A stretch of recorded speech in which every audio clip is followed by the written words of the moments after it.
2048, our planet is overpopulated and has lost access to almost all natural resources. The government begins a program that will genetically modify 14 soldiers to go to Saturn's moon Titan to start a new civilization there. These 14 volunteers and their families are moved to their very own neighborhood and given luxurious technologically advanced houses. Former pilot Rick is one of these volunteers, and he brings with him his wife Abigail, who is a doctor, and their child Lucas.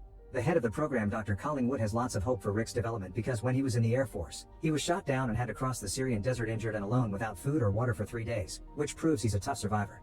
Both Rick and Abigail are doing this for their son because they want him to have a future, but Abigail admits to Collingwood she's a little worried that Rick will get very sick.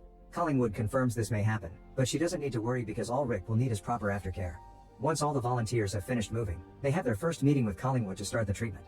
First, he does a presentation about the program, explaining how we've destroyed the planet and that Titan is the place to go next because it's the only other place in our solar system with an atmosphere and primordial ecosystem.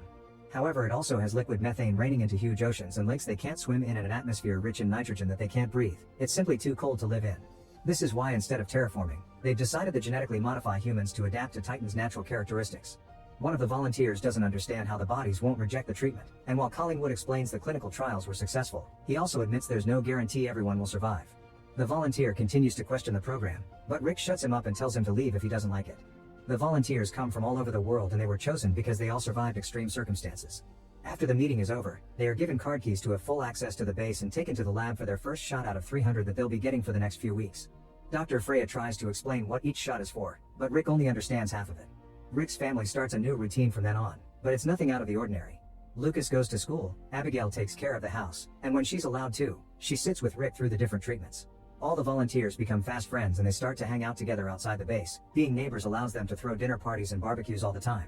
Sometimes the conversations during these parties turn a little dark, like when one of the volunteers admits he's afraid that after the 2 years on Titan they agreed on, they won't be allowed to come back.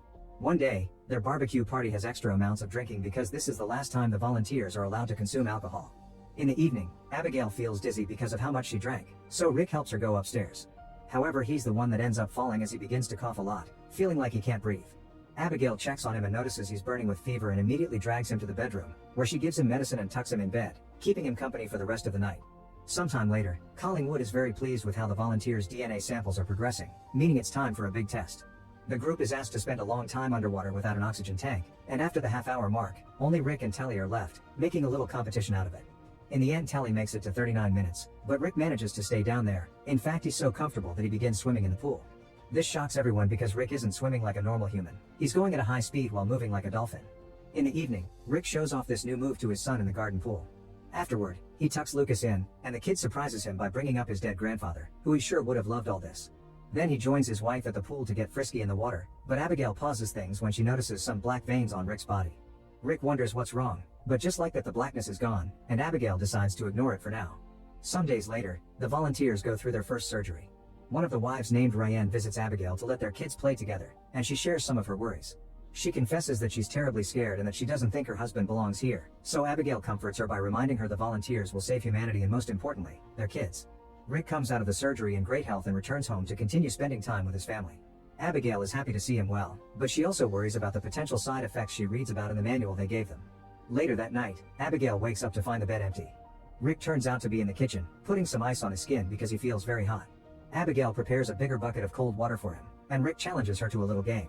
They both put their hands inside the bucket, and while Abigail has to take them out after a few minutes because she can't stand the cold, Rick keeps them there, confirming he can't feel the cold anymore. The next morning, they go for a run together, and they stop to admire a special spot by the road that has the most beautiful view of the area. Rick laments not being able to save the planet. The different experiments continue, which include running with masks that simulate Titan's atmosphere and swimming for long periods of time in freezing water. Sometimes a volunteer can't take it and must leave for the day, but in the case of Tally, she's stubborn and wants to stay in the water even when she can barely tolerate the cold. To help her, Rick teaches her to meditate underwater. One afternoon after the testing is done, the volunteers are in the showers, and Rick notices he's losing hair. Tally confirms it's happened to her as well. Suddenly they hear screaming and discover one of the women is having a seizure while throwing up blood. The doctors rush to help her, but nothing they can do can save her and the volunteers meet the first death in the group. Later that day, the volunteers have a meeting to discuss what happened. Some of them are worried about dying too, but the others remind them that they always knew the risk. Although they shouldn't drink, they decide to do it anyway to help them cope. While Ryan comforts her husband Zane outside, Tally's husband Andrew helps Abigail in the kitchen. He shares the story of how they met and how he fought to get together with Tally until the end. Then Tally joins them to point out that now Andrew is desperate to start a family. When Andrew leaves to put the dishes on the table, Tally confesses Andrew thinks she'll leave for 2 years to get it out of her system and become a good wife, but she wants more than that. Moments later over dinner, Abigail notices all the volunteers have their veins occasionally getting black. Suddenly they hear screaming coming from the garden. Zane is having a breakdown and attacking Ryan. The other guys immediately rush outside and hold Zane down until he calms down while Abigail takes Ryan away. The next day, Freya comes to the neighborhood to give the volunteers extra medicine that will stop them from having the same problems that the dead woman and Zane did. Abigail notices some of those doses are pretty high and asks to talk to Collingwood, but he isn't available. Later in the evening, Rick finds himself throwing up with blood included.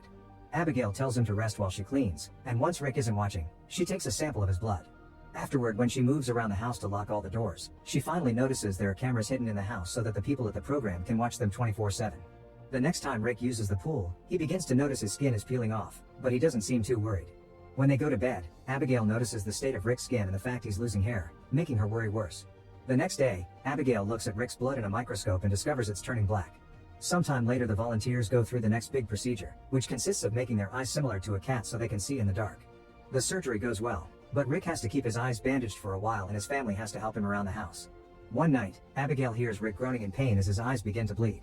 They take him to the lab for another surgery, and Abigail approaches Collingwood to ask what's going on, pointing out that something is alive inside of Rick and that she knows about the cameras. Collingwood explains that he didn't want the cameras, but they were an order from the Pentagon for security, and that Collingwood being blind is part of the process. He'll be fine in a few days. Abigail thinks there's more he isn't telling her, but Collingwood sends her home. Abigail goes to her house and begins packing some clothes for Rick when she suddenly hears some sirens. When she comes out, she discovers the army is surrounding Zane's home. She isn't allowed to come closer, but she still sees the terrifying sight that happens next. A mutated Zane throws Ryan through the window, instantly killing her. The soldiers break into the house and shoot at Zane, killing him too. Later at the base, Abigail is watching over Rick and hears more soldiers arrive. Since Collingwood will be busy dealing with this mess, Abigail takes the chance to take Rick's card key and go snooping. After hiding at strategic spots to avoid security, she enters Collingwood's office and finds all the files indicating that the volunteers are having their DNA infused with animal DNA to reach the next evolutionary step, which Collingwood has called Homo titanians. Meanwhile, Collingwood is having a meeting with Colonel Solano and the people from NASA, who want to shut down the program and call it unproven science. The volunteers are becoming violent and this is entering a criminal area instead of being about space. The last people who tried something of the sort were the Nazis. Colonel Solano wants this experiment out of his base, but Collingwood and his advisor point out that the ministers of defense have the last word, so they aren't leaving unless they say so. After the meeting, Freya also tries to tell Collingwood that they should stop, but he dismisses her. When Rick is sent home, Collingwood comes along to explain his sight will return in 24 hours. They had miscalculated the brain's ability to process enhanced senses and Zane's mind simply overloaded, but a new surgery could fix things. Abigail finally snaps and demands to know the truth, thus Collingwood finally admits they're injecting animal DNA into the volunteers. He can't guarantee that it'll work, so he understands Abigail's worry, but he also points out they've always known there would be risks. Rick needs to go through this new procedure to survive. Abigail hates hearing this and stays distant for a while.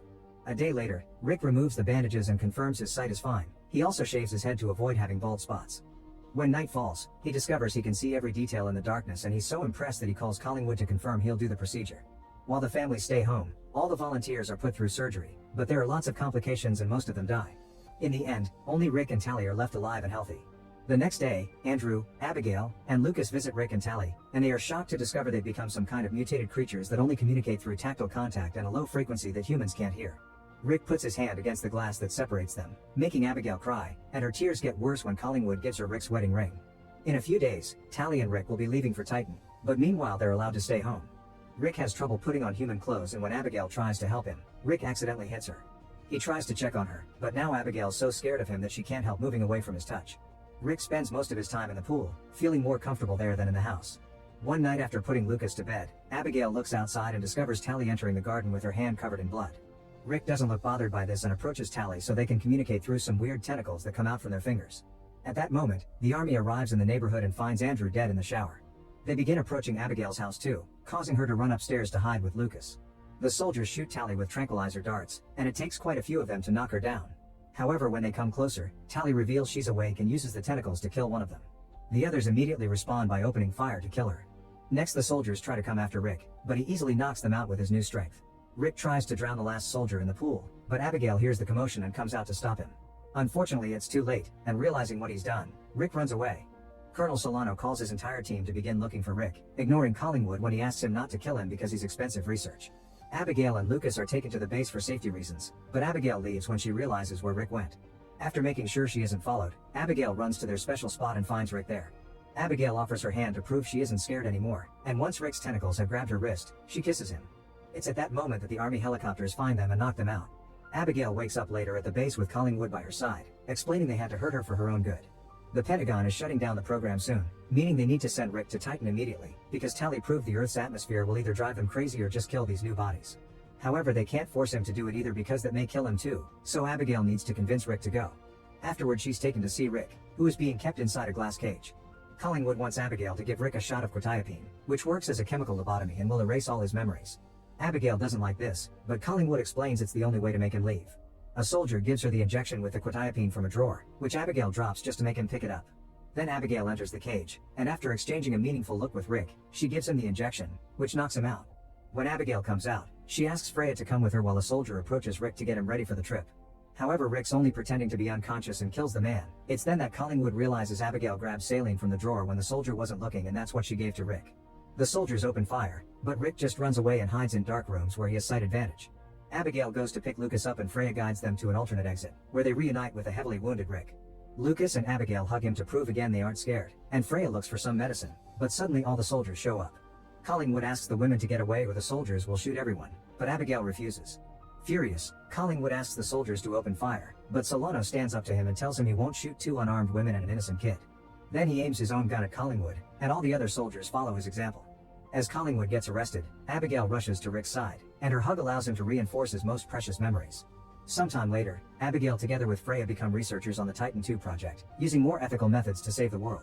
Meanwhile, Rick is sent to Titan, where he reveals his new body has wings and can fly